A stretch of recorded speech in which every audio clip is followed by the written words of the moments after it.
been a massacre. So here it fucking is.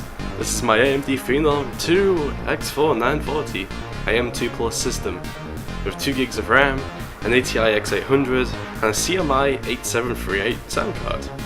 And you know what operating system it runs? Not Windows 7, not Windows 10, not even Windows XP, but Windows 98 2nd edition. You might be asking, how is this even possible? Why? Or even just why? Why would you want to do this now? I don't really know why I wanted to do this, I just thought it'd be a fun experiment. And if you check out our 86's Phenom, an Athlon system running 98, that's kind of where I got the idea from, but I kind of just wanted to try it myself. I wasn't skeptical, I trust the dude, but I wanted to give it a go myself, just why not? I've got nothing better to do, and this Phenom is kind of useless for anything else other than experimenting with. So let's see how well it fucking works. Installing Windows 98 2nd edition onto the system was pretty easy for the most part. If I was using, say, a Promise IDE controller card and just bypassing the onboard IDE and SATA card, which of course the SATA controller is in IDE mode for this to work, I'd have much less issues. Now this is the problem you're going to get, is after it's finished installing and it's copied all the files to the hard drive and you start to configure shit, it'll try to reboot, and once it reboots you'll just get stuck on a screen, and after about a good 10-15 minutes you get this message. And it's because the onboard IDE controller is a piece of shit. So what you have to do now is, let me. Oh, I have to reset it, don't I? So yeah, you have to disable the onboard IDE controller. Not only that, you have to boot into Windows 98 in safe mode, disable the IDE controller in Control Panel, and then reboot Windows 98 to continue the setup process, and hopefully it should just all work just fine after that. It did for me. I don't know about your system. This is some shitty Enforce chipset board, so God knows what your mileage is going to be. And honestly, if you can, just remove the onboard disk controller out of the equation. Just use an external SATA card or an external IDE card if possible. Installing Windows 98 is something that's been done a billion times before, so I'm not going to show you how to do that. So here's one I prepared earlier. Nice. And after installing some patches like Kernel EX, the unofficial Service Pack 3, drivers, USB drivers, sound drivers, graphics drivers, all the good shit, here we go. Even more nice. I kinda like this Windows theme. Anyway, there's also the unofficial RAM patch, the one that costs $20, that will allow you to use up to 3.5 gigabytes of RAM. I ended up taking one of the 2 gig sticks out in favor of just having 2 gigs in the system, because even 2 gigs is beyond overkill for 9X, and having 4 gigs of RAM installed was causing weird issues with build engine games under 9X and even under pure DOS. So it's just more stable this way, and it's not like I need all that memory anyway. Still kinda cool seeing Windows 9X reporting 3.5 gigs of RAM though. That's just fucking crazy to me.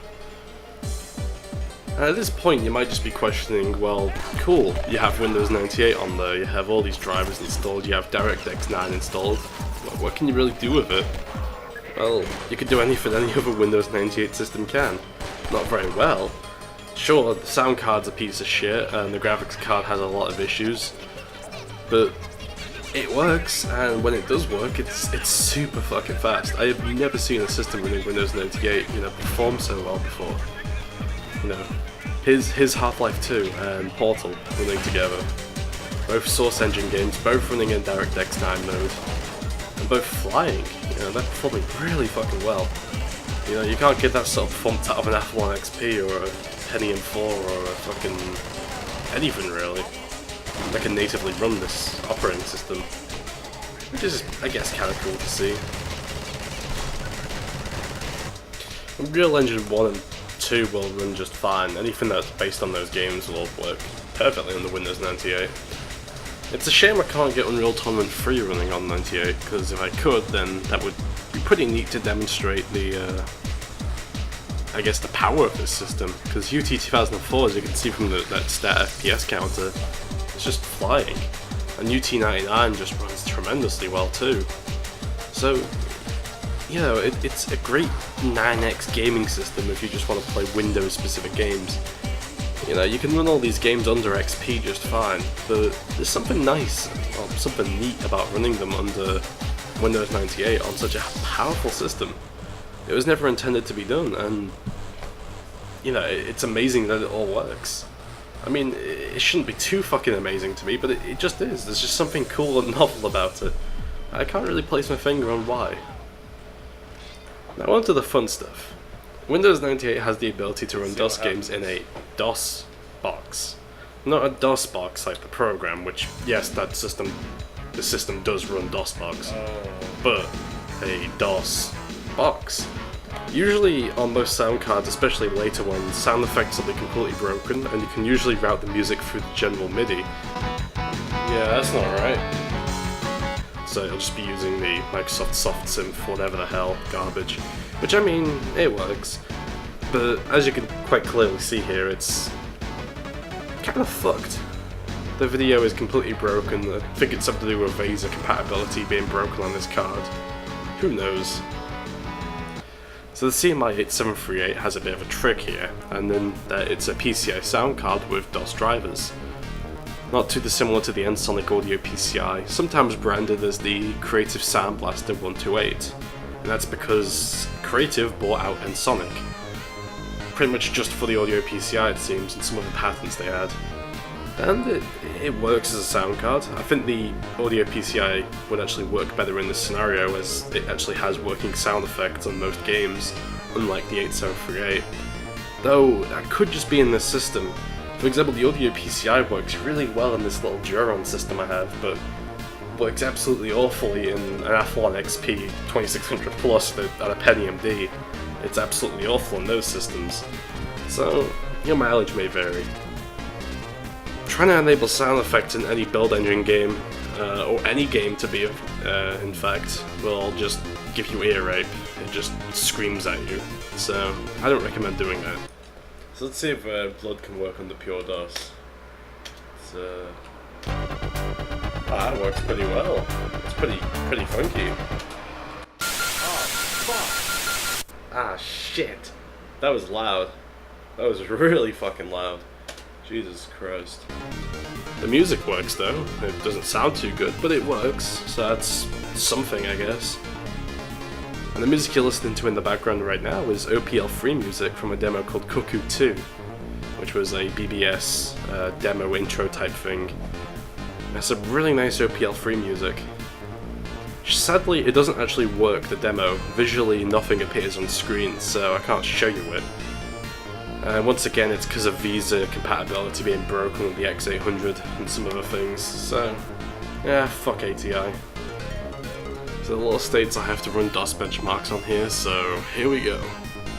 Superscape 1.0 overflows to 0, so it's that fast that it can't even give me a score. Superscape 1.0C scores 307.6 points. Doom scores pretty well at 309 real ticks, which should be around 242 FPS, which is pretty okay. Quake scores 712 FPS though, so that's really fucking good.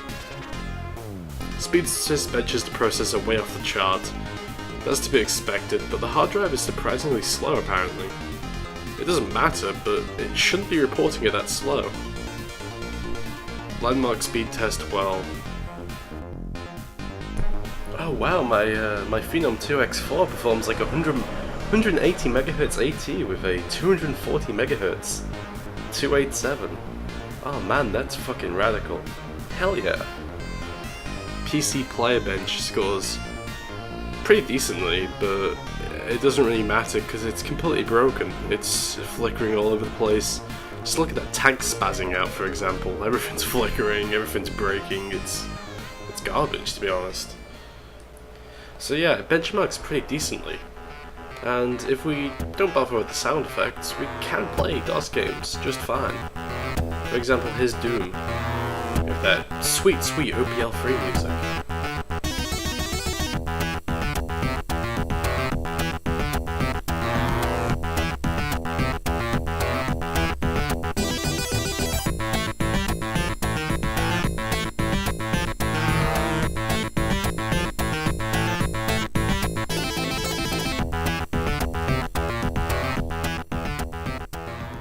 And here's some blood for good measure.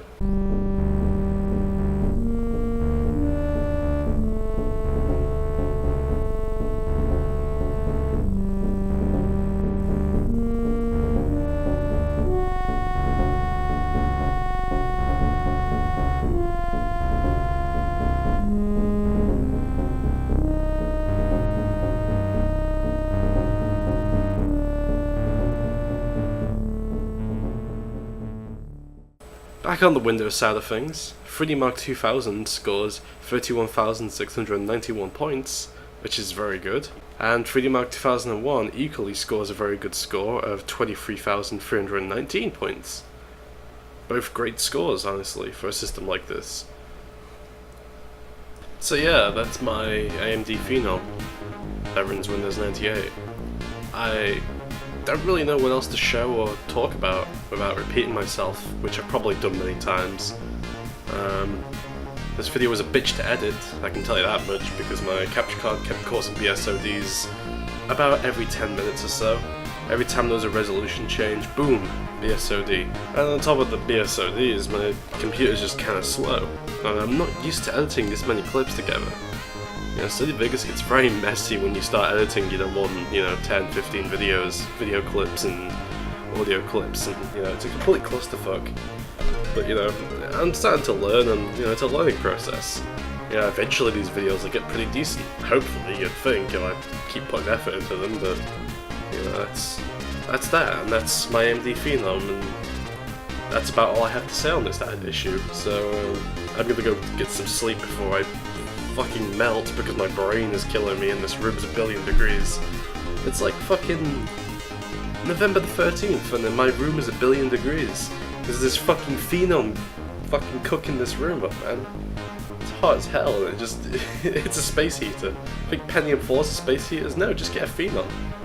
But anyway, that's the video, I guess. Thanks for watching. I'll see you next time.